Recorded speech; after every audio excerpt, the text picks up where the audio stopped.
আসসালামু আলাইকুম ওয়া রাহমাতুল্লাহি ওয়া বারাকাতুহু। আমার প্রাণপ্রিয় ভিউয়ার্স যারা আছেন আজকের এই ভিডিওতে ক্লিক করছেন, আপনারা দেখতেছেন হজরত ইউনুস নবীর রোজা। আমি সালালা ওমানের সালালা থেকে আমি সরাসরি আপনাদের সঙ্গে যুক্ত আছি ভিডিওর মাধ্যমে। প্রিয় বন্ধুরা, আপনারা দেখতেছেন হজরত ইউনুস নবীর রোজা। আসলে কতটা অবহেলায় এই নবীর রোজা আপনারা অবশ্যই আপনাদের চোখে দেখতেছেন। আমি আসলে এই বিষয় নিয়ে কথা বলতে এই জন্যই আসলাম যে বিভিন্ন দেশে বিভিন্ন জায়গায় নবীদের রোজা কিন্তু আরও অনেক জাঁকজমকপূর্ণ থাকে, কিন্তু এই যে রোজাটি একদম সাধারণভাবে আপনারা দেখতেছেন, একদম অবহেলায়। আমি আসলে দেখে বারবার হতভম্ব হই যে এত বড় একজন নবীর রোজা এত অবহেলায়, সেটি আসলে দেখে খুবই কীরকম লাগতেছে। তো ভিডিওটা আপনারা যারা দেখতেছেন, আমি আরও কিছু কথা বলতে চাই আপনাদেরকে। ছোট্ট একটি রিকোয়েস্ট আমি করব, যারা আমার এই ধরনের ভিডিও সবসময় দেখতে চান, যারা ইউটিউব থেকে এই ভিডিওটি দেখতেছেন, আমি আশা করি আপনারা আমার ইউটিউব চ্যানেলটাকে সাবস্ক্রাইব করবেন এবং পাশে থাকা যে বেলটি আছে সেই বেলটিও চালু করে রাখবেন, অল দিয়ে রাখবেন।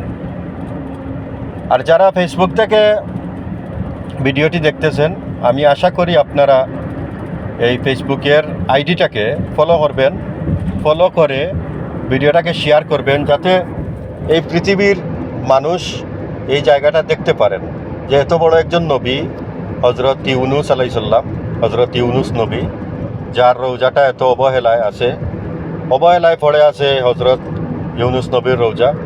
আসলে আপনারা যারা এই ভিডিওটা দেখতেছেন, আপনারা অবশ্যই বিভিন্ন জায়গায় যান এবং দেখেন। সাধারণ একজন অলির দরবার হলেও অনেক সুন্দর থাকে, অনেক ডিজাইন করা থাকে, কিন্তু এই দেখেন এই ঘরের ভিতরে যারা ইসলামের জন্য সবসময় কাজ করেছেন, ইসলামের জন্য আল্লাহ পাক রব্বুল আলামিন যুগে যুগে দুনিয়াতে নবী পাঠিয়েছেন আল্লাহ পাক রব্বুল আলামিন, সেটি আপনারা অবশ্যই জানেন। আর তার মধ্যেও হজরত ইউনুস নবী একজন। তো হজরত ইউনুস নবীর রোজা গত ভিডিওতে আরেকটি ভিডিওতে আমি দিয়েছিলাম।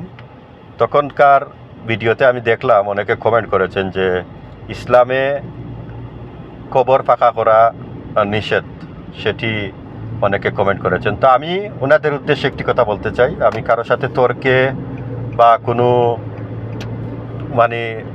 কোনো সমস্যায় আমি জর্জরিত হতে চাই না, আমি কারো সাথে কোনো বেজাল করতে চাই না। আমি শুধু এই কথাটি বলতে চাই যে আপনারা যারা এই কমেন্ট করেছেন যে ইসলামে নিষেধ আছে কবর পাকা করা, তো আপনাদের জন্য এই প্রশ্ন আমার, কবর যদি পাকা করা নিষেধ হয়, তাহলে আমাদের প্রাণপ্রিয় নবী, যার উম্মত আমরা, হজরত মুহাম্মদ সাল্লাল্লাহু আলাইহি ওয়াসাল্লাম, ওনার রোজাটি পাকা করা কেন হলো, সেই প্রশ্ন আপনাদের কাছে।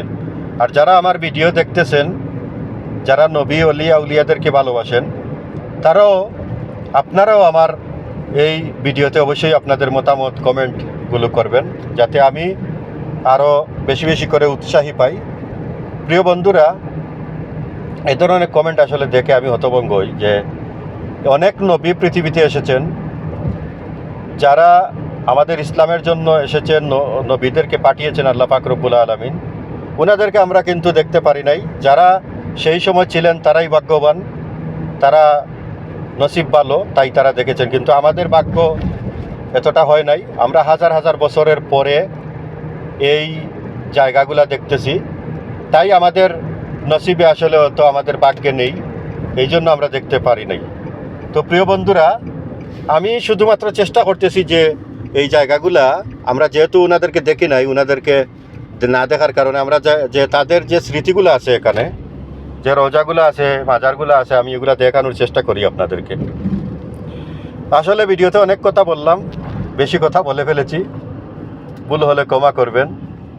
আর অবশ্যই আপনারা আমাকে সহযোগিতা করবেন, আপনারা আমার সাথে থাকবেন।